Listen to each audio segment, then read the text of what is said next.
Welcome back to another technical video. Today, we're going through your question, answering it, and hopefully finding that solution you need. Guys, remember to stay just a little bit crazy, just like me, and hopefully get to that resolution.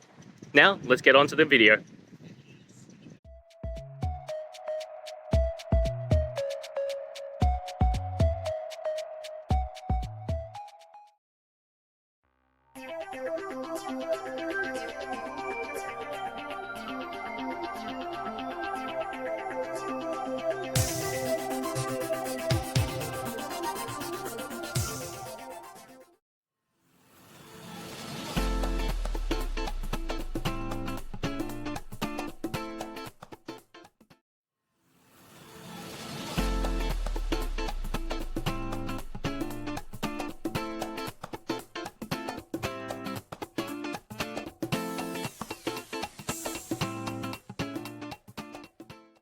And that's it, guys. We've gone through, answered your question, and hopefully you found that solution you're looking for.